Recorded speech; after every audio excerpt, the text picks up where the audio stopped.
see how this works. There's a lot of new stuff happening here on GeForce TV, and I just wanted to say hello. This is Cam K, your wingman for the NASCAR Pinty Series Power Hour, and we are a go here, and it's extremely exciting. First off, I want to thank Spencer Mullen and Stephen Ellis for their help. Clinton Jeffrey, of course, and Adam for bringing me on to talk NASCAR Pinty Series. And today we have a lot kind of that we could say. There's a lot of news right now, but we still seem to be in that wave of stuff to come. And it's getting pretty close here. May 14th, our next race at Sunset Speedway, our very first race of the season. And there's been some news today, a little bit of paint scheme and sponsorship news, which is overall exciting. Obviously, there's still some announcements for drivers that I think people are curious on. And as far as my understanding is, that stuff is going to come out this week, and a pretty big deal. So hopefully that stuff gets released, and we can chat about that on next week's show. But we've got a very jam-packed hour for the Power Hour. Thank you guys on the NASCAR Pinty Series Facebook page for providing the name. This was something that we weren't really sure how the naming was going to go, but I really I like that we've got the power of wings and the power of chicken, I guess you could say. For our Pinty's friends, we are ready to go racing in 2022. There's so much that, like I said, that we're excited about. Still, like I said, I want stuff to come out so we can talk about it.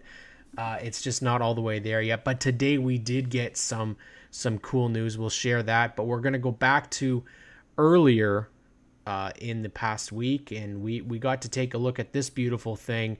Let's take a look here. How is that for a race car?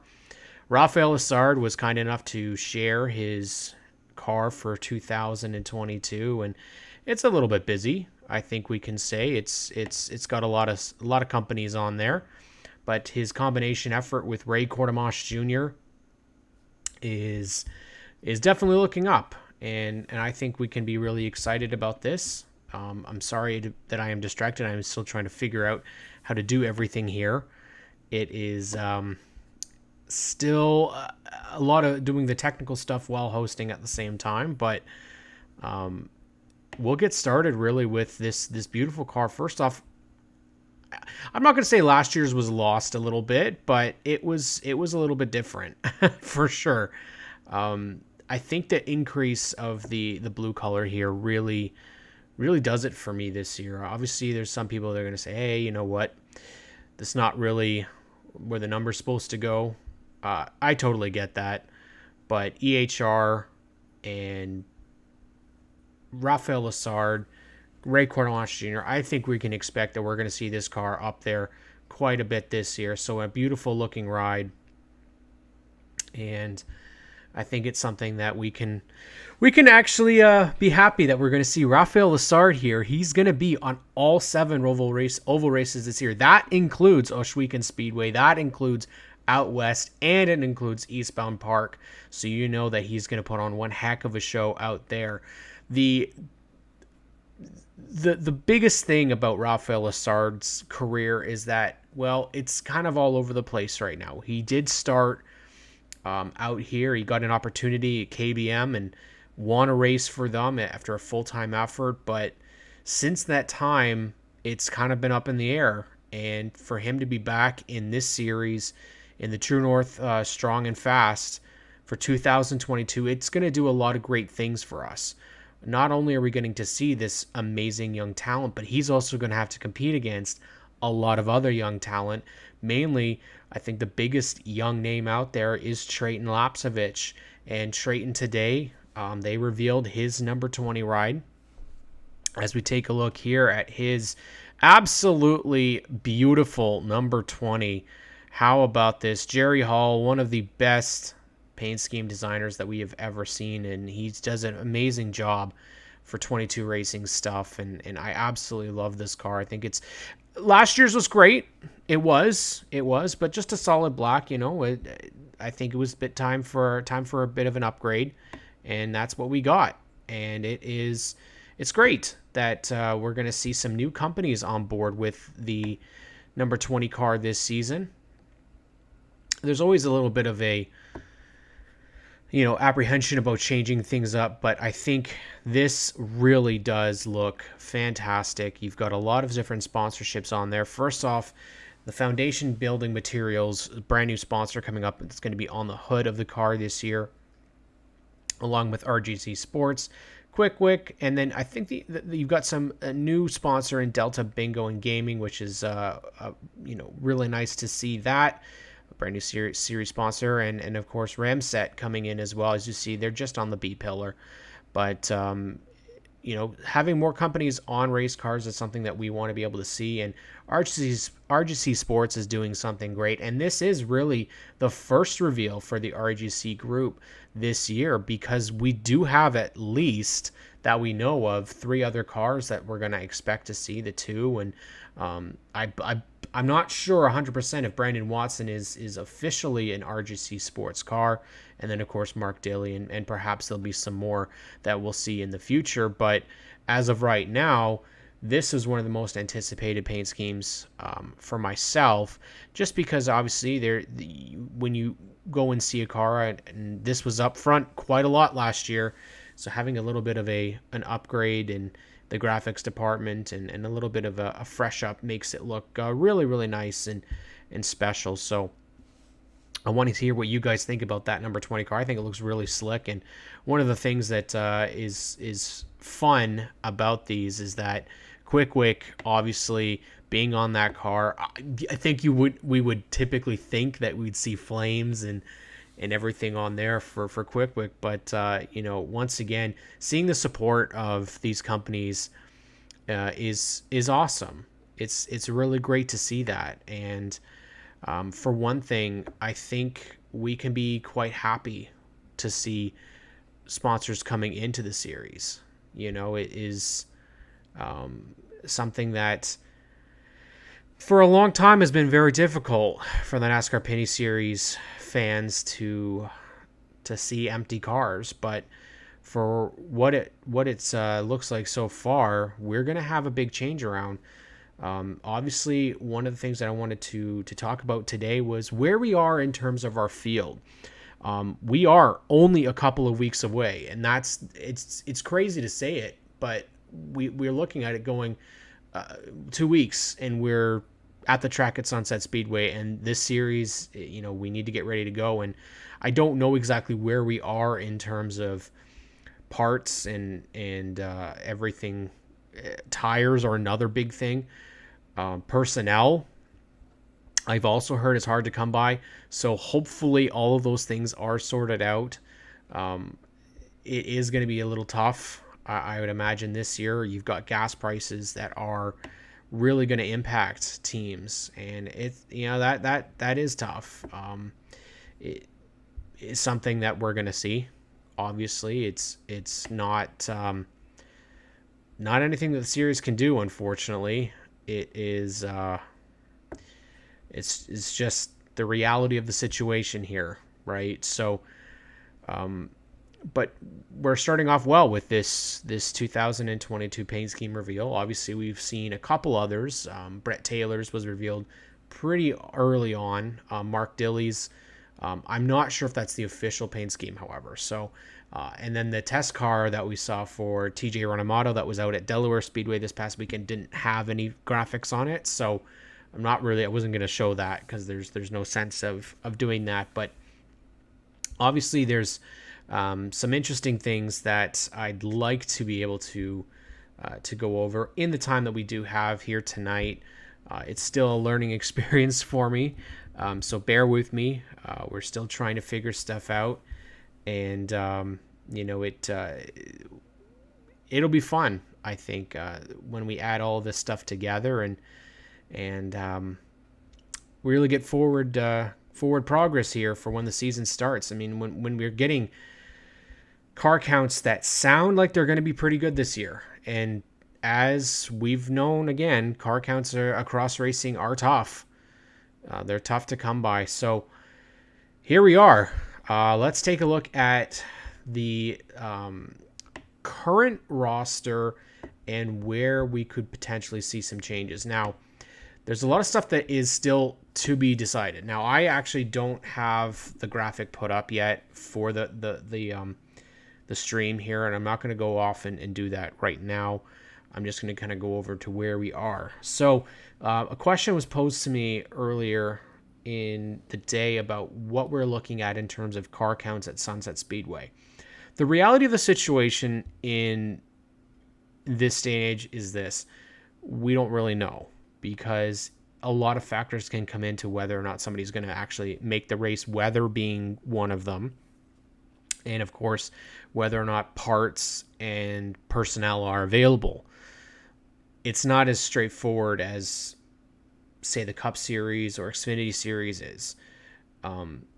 Typically with a lot of this stuff, NASCAR, and at least the NASCAR Canada team, they don't get this information until the week of. Like, that this is...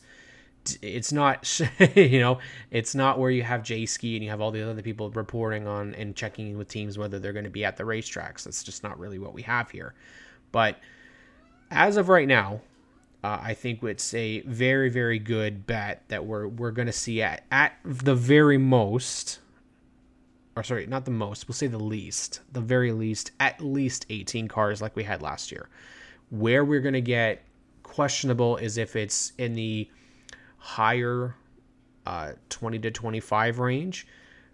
I'm not sure if we're going to reach that, but I would put a good bet at maybe 20 to 21 cars, which puts us at a very comfortable field. If we get even a bit more, that's great.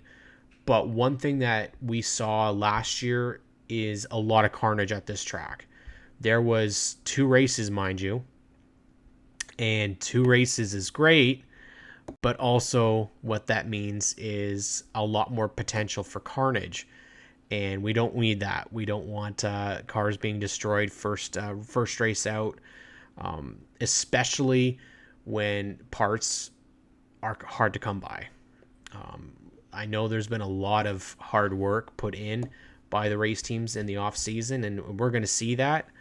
I want to thank you, Garrett. I appreciate that, man. The graphics literally was this afternoon's job, so I wasn't sure if we were going to have that to start, but yeah, it turned out pretty well. You got to thank Stephen Ellis for helping me out with that stuff. He's a bit of a veteran when it comes to doing streaming, so he was able to help out. And of course, Spencer Mullen, the regular Spencer that everybody knows on GeForce TV, Spencer was able to help out as well, making sure that we could test all this stuff out, make sure you guys could actually hear me and see me and figure all this stuff out. So there's not going to be as much interactive stuff this week. Like I said, don't have a ton other than those cars that we showed earlier.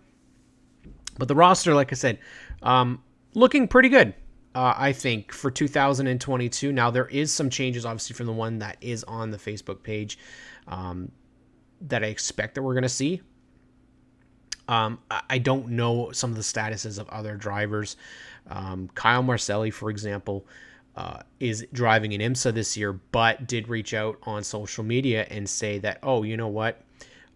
I might be able to do a couple, and I'm going to try if sponsorship can be found, which is awesome to hear. Kyle Marcelli was one of the standouts last year at CTMP, finished 3rd. And then, of course, you've got, from what rumblings have said, and I think Clinton has touched on this on GeForce, on Race Rivals Race Chat a couple of times, is that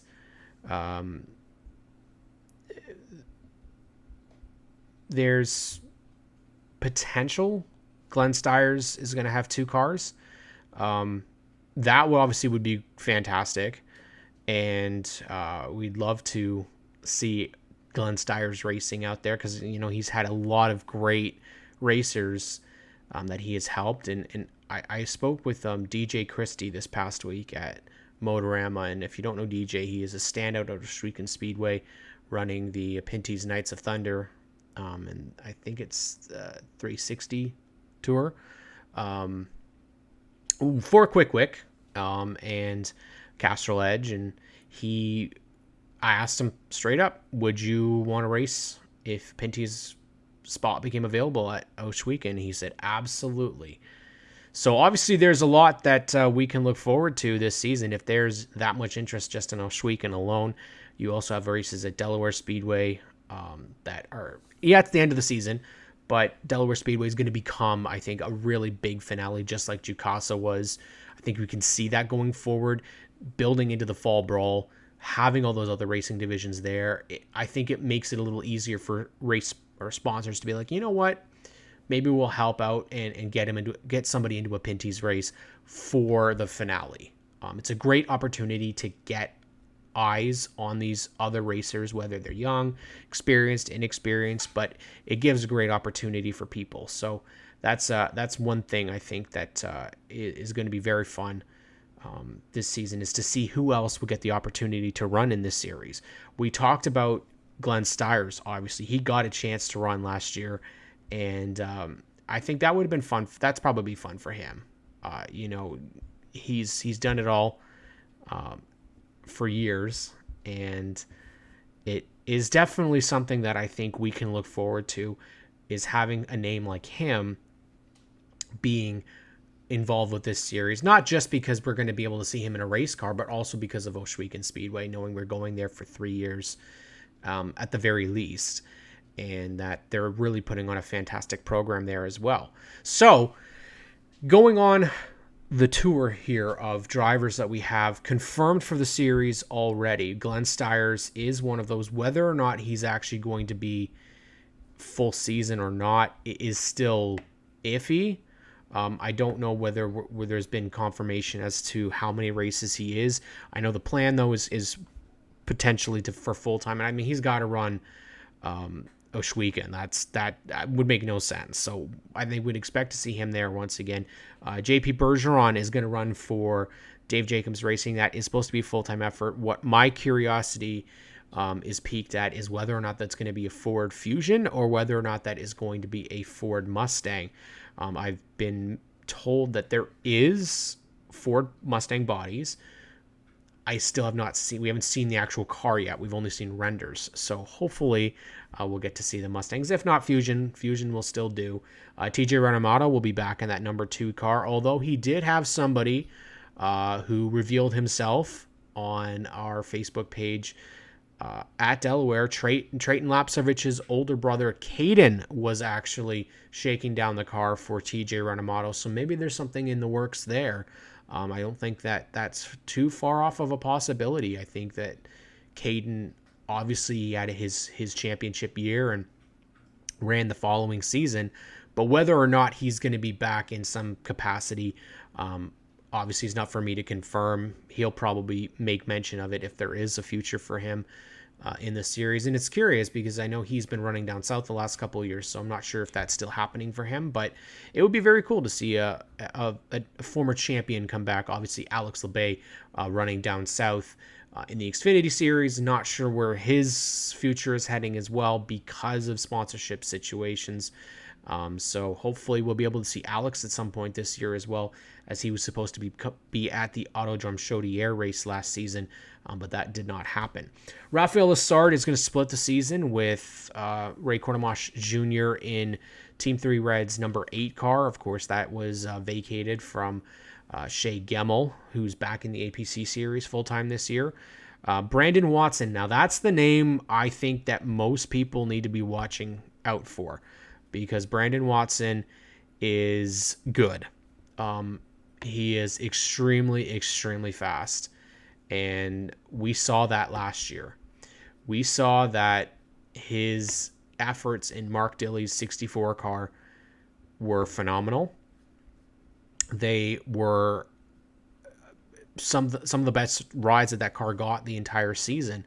And that's not a slight on Mark. It's just showing us to where Brandon is and how quickly he's able to adapt to cars. He's been the dominant force in the APC United Late Model Series for many seasons now. So it makes only sense that he's going to come up and challenge for the championship. And I think having him up there as well with Trayton Lapsevich and, of course, with Rafael Lessard, you add in JP Bergeron, you got a lot of young drivers already as it is. And we haven't even gotten to the veteran names that are going to be back this year. One name that is actually interesting that's going to come back and race in Duro King Autosport, and they revealed themselves on Twitter, or not on Twitter, on Facebook. I don't know what the car is going to look like yet. Their schedules, again, oval tracks, and as well, they're going to run the two big races in in Trois-Rivières and GP3R, and Trois-Rivières and GP3, in iCar and GP3R. Matthew Kingsbury, who has been in the series before, running with Kevin Lacroix. It was revealed to me that they are going to run number 12. I'm not sure, though, whether or not that's legit. Obviously, wait for a further announcement from them. And the hope is that they will be at Sunset Speedway. So that would be a car that would be added to the count for Sunset Speedway. And I would love to see it. Obviously, he had a good run in his 75 for Lacroix's team. I'm not sure if there's still affiliation there or if this is a completely new effort, but definitely we'll check out that number 12 car. DJ Kennington back this year. DJ did mention, and this is something you guys, we got to remember, there is supposed to be a new paint scheme for DJ Kennington this season. He has touted that during the Stickers and Scuffs podcast interview with him, that they're going to change things up for this year, and that people are really going to like it, is what he said. So take that for what he said, but definitely there's going to be some excitement, I think, around that paint scheme. It's been around the the same for the past couple of years. So Alex Tagliani, once again, that number 18 car. Quick joining up with him. Dave Lloyd was kind enough to speak with me at Motorama and discuss the details there. And so they're going to be working with each other for quite a long time now. So definitely awesome that Tag's going to come on as a brand ambassador for Quick Firestarter. They do so much for racing as it is. And to see them partner up with Tag seems like a natural fit there. It's also going to be a bit of a change for them on the 18 team, as the primary sponsorship is going to shift. It's no longer going to be Rona. It's going to be Viagra from Pfizer Canada is going to be the primary, with co-primary being Saint-Hubert. Definitely, if you have the time to go out to Quebec this year, go and check out Tag's e-karting facility. Lots of great fun there. Lots of great reviews already about this facility that Tag has put together. It's an entertainment. It's just entertainment all through and through, and we're hoping actually to go out there for our trip to GP3R this season and check it out and see what he's got there. So he'll be back once again, and then of course, as we mentioned, Trayton Lapsevich back for the full season in the 22 Racing number 20. Obviously, with his new announcement today, we've got the confirmation of his new partners on that car. Daniel Bois. And that's a name kind of from the past, but he's coming back with MBS Motorsports. This is a new team, really cool operation. It's three friends that have come together that want to go racing and on a more professional level, and they're actually going to attempt CTMP, I believe, both races right there. And we don't know, maybe there'll be some other road races that they'll compete in, but Daniel Bois will be the driver. Bois is a driving coach. He's a stunt driver. He does really everything, and it's going to be so cool to see him out there and see what that 31 car can do. It is a car I believe they got from 22 Racing, so you know it's a good piece. We got confirmation for the Western Series drivers. I threw that out on our Facebook group. Of course, if you've not joined, check it out, the NASCAR Pinty Series community. We would love to have you.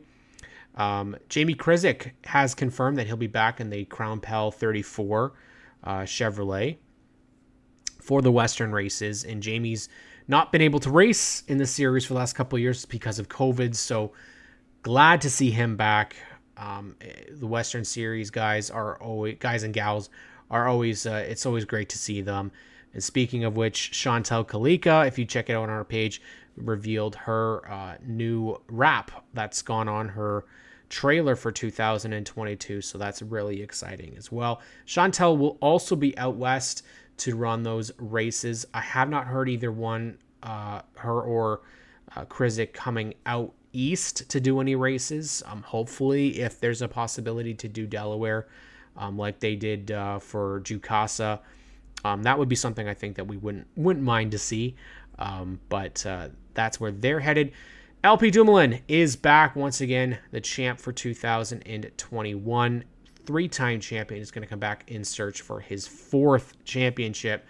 LP and the WeatherTech Group still looking strong as ever. Dumoulin competition. If you didn't know, LP Dumoulin was actually out in Sonoma Raceway yesterday competing in the Trans Am TA2 race. Fortunately, mechanical problems resulted in a 40th place finish for him out of 44, but still got the opportunity to race for Doug Peterson and his team. So really cool that we get to see our champion out there competing in the Trans Am Series. Now, this is one that has been announced in passing, but there's not been an official announcement yet that Gary Clute is running full-time. I believe we're going to hear some details about that coming out really soon. If you haven't already, check out Gary Clute's podcast. He has the Gary Clute podcast, and his very first episode was with Ron Fellows. So definitely make sure you guys check that out. It's great. Let's start the season this weekend, Steven. Absolutely, I would love it. Yes, Mike, 10 days until sunset. It's coming. It's coming really quick. Gary Calling, so happy to see you, buddy. I wish we were kind of seeing... I was hoping we were going to see Gary Calling at Motorama, but wasn't able to. Mike Russell, Sunset opens this week. Feel free to come down for some great racing. Absolutely. This is your opportunity, guys, to come and see it. You're going to see some fantastic stuff the opening weekend for sure. And some of those guys and gals that will race out at Sunset Speedway in the mini stocks and in the super stocks will more than likely be there for the following week, the Pinty's weekend. There's a big race there for mini stocks and super stocks that you're going to see with the Pinty Series race, which is awesome. That's so great to see. We definitely want to see more of that type of stuff. I think you see it at other events at CTMP. We saw it at Delaware. It was time for Sunset to do it. Toronto. I think every track this season very well might have a companion event with it, which is excellent. That's what a lot of racing series need. I still have of the belief that we need to see the Ontario Sportsman Series come on in with these guys as well, since they're pretty much Pinty's cars, just different details in there. But so it's great. So as we're talking back to our roster here, just trying to make sure I get some of the comments as well, so that we can do that. He was on of course, Gary Calling, you're at Motorama Friday and Sunday, but that was not when I was there. Unfortunately, I know you were busy, so that's okay. We'll definitely catch you, Gary. I'm ashamed. I'm sad that Flamborough is not on our schedule this season for the Pinty Series, but maybe at some point we'll be back to Flamborough. I think it would be great. Mike Russell, quite a few guys running pro lates that run Pinty's APC. Perfect. So you guys will be able to catch some of these names out there at Sunset Speedway this week. So Mike Russell's telling us all about it. So definitely make sure you guys go out there and enjoy it too, because things that when Pinty starts going on, there is going to be a lot of stuff that's going to be happening. You're going to have racing so much throughout the summertime. So it's going to get really crazy. Which I don't think we're really upset about. I think we're ready for racing. It's been a long off season, and the names that, like I said, there's some stuff that hasn't been announced yet that I have heard, and it makes me really excited. Mark Dilley back in the 64. Brian Cathcart. I cannot believe Brian Cathcart is coming back. He is back in the 71 car from McCullough Cathcart Racing. It is a Dodge. I did check with him. That is he's gonna run that Dodge, and I'm not sure exactly what the sponsorship's gonna look like for him, but He said he's just coming out to have some fun, and that's awesome. One of the nicest guys that you hear. DJ Kennington always mentioned Brian Cathcart on any interview that he has with him, is making sure he thanks. And Brian said he's going to come out and have some fun this year, and that's all we want to hear from guys coming in, is that they're going to come have some fun. Kevin Lacroix, we expect that 74 to be back. No paint scheme reveal yet, but I would expect things are going to change. Not 100% sure, but I know Kevin did mention it last season on social media that we might be going for a bit of a change as well. Jocelyn Fecteau, our good buddy from Montreal, I want to say Montreal, it's Quebec. Jocelyn Fecteau back this year, and he's going to try and do all the road course races. That does include Toronto, that does include CTMP, so good on him. See the JF77 car out there. Donald Teague as well. The Don is back. We're not going to mess with the Don this year because he's got his own team, his own organization. Still going to run that number 80 car, which is great. That's the number we know him by. And yeah, there we go. Mike Russell telling us Sam Shaw is somebody that's a pro late model that you'll be able to check out full season at Sunset Speedway. So there's somebody that we might see at the Pinty's event running. Maybe she'll run a super stock or a mini stock then, because I know she's done at least the mini stocks prior. Lots of great weather this weekend. It looks like Garrett Temersma is telling us right now. Somebody else that I think we could potentially see here in the future, Garrett Temersma. I think that'd be somebody that'd be awesome to see in the Pinty series. Obviously, we need support. We need people to continue to support the series, and we need to continue to support motorsports as a whole.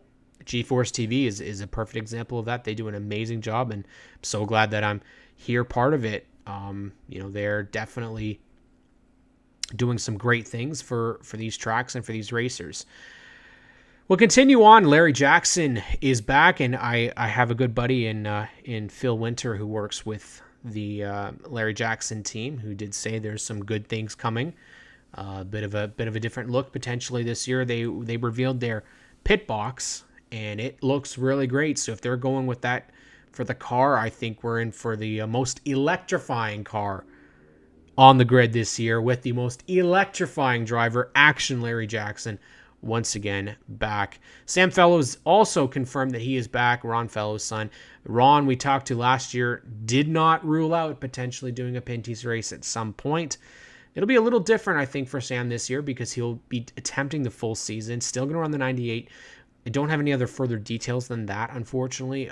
Sam said that will all come at some point, but it's great to see Sam Fellows back, and we also expect to see Matthew Scannell back, hopefully for all of the road courses for Larry Jackson Racing. That 99, he did an amazing job last year in his races for Dave Jacobs Racing and Larry Jackson Racing at iCar and at CTMP. He did an amazing job. So, hey, if we could see him in Toronto as well, that would be awesome. One that I wasn't actually aware of, until Joel Robinson revealed on Twitter that Alex Gannett is back for 2022, but it is not with Rick Ware Racing. It is not with that team. He's going to run possibly the ovals, but the road courses for Dave Jacobs Racing. And if you're telling me that Dave Jacobs Racing is potentially going to have JP Bergeron and is going to have Alex Gannett, and I would assume if Kyle Marcelli finds sponsorship, if he comes back, that's a very, very stout team. And we know Dave Jacobs is the guy who went out and got Tagliani. He's the one that went out and got Andrew Ranger. He knows talent. This would be a good way to do it, for sure. So very interesting. Very, very interesting stories there. We know Eastbound Park is going to have a couple of names. Philip Fowler is going to run for Joey McComb out there. And Philip is a local racer there, so this is really cool for him. I also heard that we were announced that Sarah Thorne is going to run out at Eastbound Park as well. Not as familiar with Sarah Thorne, but from all I've heard, this is, again, local drivers, which is exactly what we want to see at Eastbound Park. Sounds like there's going to be a good car count for that event as well. Again, heard some rumblings about a second Glenn Stires racing car. Not sure how legit that is. We really can't tell, as Clinton told me with Glenn Stires. He's always able, he can make his plans whenever, but field really is starting to look really good for this season. Obviously, we've got Ken Schrader and Stuart Friesen, Dave Bailey, who have all previously been announced or semi-announced for the Ohsweken race, and I think we'll see a lot more. I just don't know where those talks are. In terms of drivers that we're not actually expecting back this year, Pete Shepard, we're not expecting that he'll be back. Cole Powell confirmed that to me that we're likely not going to see him either. Shea Gemmel, unless something changes, I really would like to see Shea Gemmel back. He did an amazing job in that 8 car last year for EHR. Kyle Marcelli, again, he did kind of change that, so not sure exactly where he is lying in terms of his plans for this series. Of course, he's busy with IMSA. And J.R. Fitzpatrick, I don't believe we're going to see him, although I really am hoping that somebody will put him in their car for Eastbound Park. He loves that track, and he's obviously one of the best ever to be in this series. So to have him at Eastbound Park with a little bit of experience would be dangerous, but also just to have him back on CTMP. I think that, there's been a bit of a takeover in terms of who's the commanding drivers on the road courses, but J.R. Fitzpatrick was always one that would be up at near the top. So we just need to see. I think we'd like to see what he could do up against the Dumoulins, Andrew Ranger, Kyle Marcelli, Gary Clute, Matthew Scannell, guys who are Alex Tagliani, of course, guys who are always really good on the road courses. And then, of course, we got to some names that maybe we don't know, or there's plans, and they haven't been announced yet, or we just, I would imagine there's plans that haven't been announced, or we just have no knowledge, and those are names like LP Montour, Simon Dion-Vienne. Typically, Simon runs in the Quebec races. Luc Lesage. Malcolm Strawn, I know, he's working really hard on stuff. Marc-Antoine Cameron, Andrew Ranger, Dexter Stacy, Brent Weller, and JF LeBerge. These are all names that we've seen kind of prior. I don't know of any other names. James Hinchcliffe was one we got to throw out there, because I think that if you're going to have the Pinty Series back in Toronto this season, James is not in the IndyCar race, so it would be criminal if we don't have him in a Pinty's car. It's got to come down to sponsorship, right? So I wouldn't be shocked to see if there's some team owner out there that says, you know what, we'll do something about that. We'll put James in our car for this season. But it's definitely an exciting time for all of us here that are NASCAR Pinty Series fans. We have a lot on the table, hopefully, for this year. Not only did we have one heck of a championship battle last season, but a lot of the people involved in that championship battle are coming back. And so where is the competition going to be? Obviously, we know it's going to be fierce, but how many different people are going to be up there battling for the win, battling for the championship? It is something that we're going to see. 100%.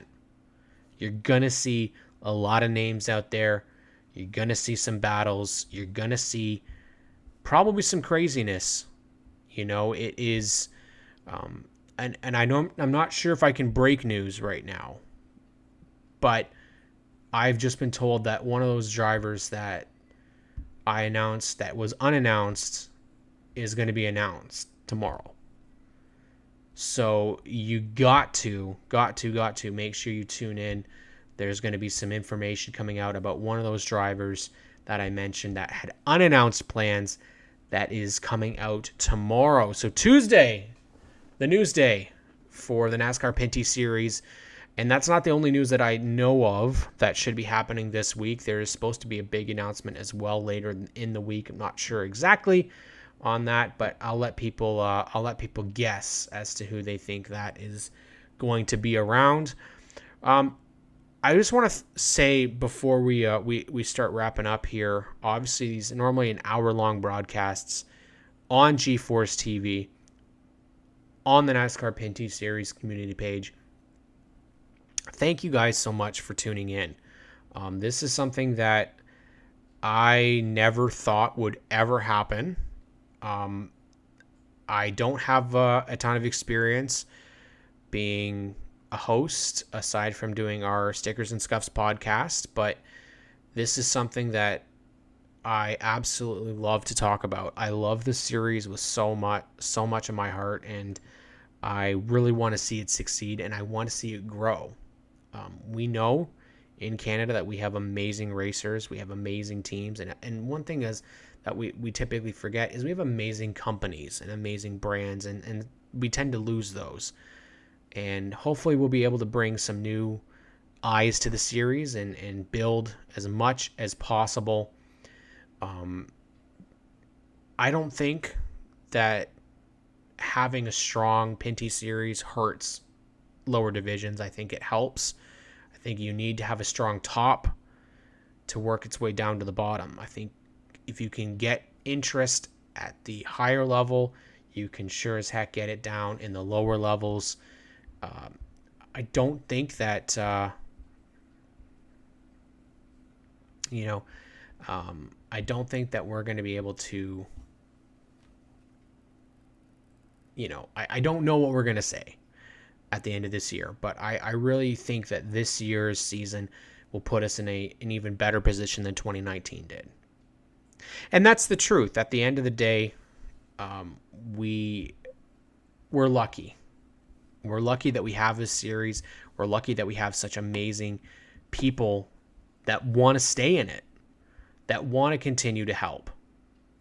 It's great. It's absolutely fantastic that this is going to continue.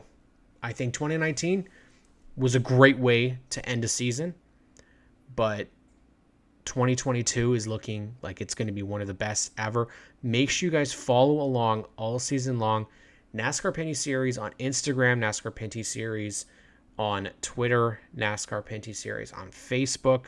Join the fan community, the NASCAR Pinty Series community on Facebook. We're there every week, always posting about the NASCAR Pinty Series news. There's a lot of different motorsport podcasts that you can follow that will cover the Pinty Series this season, including several names. You can definitely bet on the Stickers and Scuffs podcast. Boom, right here with myself and Graydon Bunn. Graydon will be here on the show occasionally if we can figure all that out. Race Rivals Race Chat on GeForce TV with Adam and Clinton. They always talk about the NASCAR Pinty Series. Obviously, they are going to do the best job talking about a lot of the stuff because they're going to beat it. But also, you have other podcasts, The Wide World of Motorsports, which will be out there. Wingnut Sports with the Driver in Deep podcast with Alex Nagy and Mark McSporran. Race Time Radio and Raceline. Obviously, you've got Jomo Media for True North Racing podcast. If I'm forgetting anybody, and I know I am extremely sorry. But there's going to be a lot of great for this season in the True North Strong and Fast. We want to thank Pinty's for coming back for 5 more years of this. And especially, guys, go out, get your tickets now for CTMP, for Oshweekon, for Delaware. Sunset Speedway, if you are going, you have to get them at the gate. They are not available online. Unfortunately, it's not going to be that simple to do that. But make sure you go. There's always a lot of great fun first race of the season. I believe we're going to be seeing, it hasn't been confirmed to me yet, but I believe we're going to see driver autographs back, which has been something that was missed a lot last year. I think having driver autographs is just going to make things a lot better, and I hope that they will allow for a bit more time for the races to kind of go through. There's a lot that there's a lot that we need to figure out in terms of timing at the racetrack, because it is still a pretty difficult deal getting everything in on a one-day show. But I think the driver autographs, getting people out onto the grid, getting a picture with the cars, that is part of the experience. And so I really do hope that they do that this year. They weren't obviously able to do it. I think having the abilities for people to be able to go back and interact with drivers, interact with the race fans, interact with media people. I mean, the experience that I had meeting Adam Ross and Todd Lewis in Toronto, and Casa, was what led down to this experience, right? So getting to meet people is the best thing about racing, is because you build connections, you build fandom. I know the kids at the racetrack, getting an autograph, getting a picture with the car, that is a cool experience. Getting the freebie bags is always something fun. I'm not going to shy away from the fact that weather is always an issue. So when the weather does strike, make sure you guys gather in with all of your racing fans. Find people at the racetrack to hang out with. That's something that we had to do really quickly at Sunset Speedway last year. It rained a lot and it was cold, but we got the racing in. Hopefully, with the weather that we have this past weekend will not be the case, and we get a lot of sunny and warm days at the racetrack. We're going to wrap it up here. I don't have a ton more news to go over for this week as our first week with unless people have questions and or comments that they would like to share. I am always willing to talk about what people want to talk about. It is, there's some, like I said, there's expecting to see some big news tomorrow, potentially on Thursday as well. And I think that will help shore up the rest of our grid for 2022. And yeah, I think we're gonna have a lot of fun this summer, everybody, for all of us here at G-Force Racing, and of course the NASCAR Pinty Series fandom. I hope to see you guys at the track May 14th. If you haven't already, make sure you go and follow G-Force TV, because if you're a fan of racing, you're also going to make sure you're following G-Force. They will be posting a lot of racing this year, a lot of live racing as well. So definitely make sure you do that. And that is going to do it from here. Well, we did it. We made it through the somewhat power hour. It wasn't a full hour today. It was about the power 40, 50 minutes. But I want to thank every single one of you guys for tuning in today. It was an absolute blast. Hopefully, we'll have a lot more to talk about next week. And we'll improve things so that we can have a little bit of additional stuff to go over. And we'll definitely do that. It's going to be a lot of fun all summer long, everybody. We'll catch you real soon. I am your Pinty's wingman, Cam K. Thank you for tuning in to the NASCAR Pinty Series Power Hour on G-Force TV. We'll catch you next week.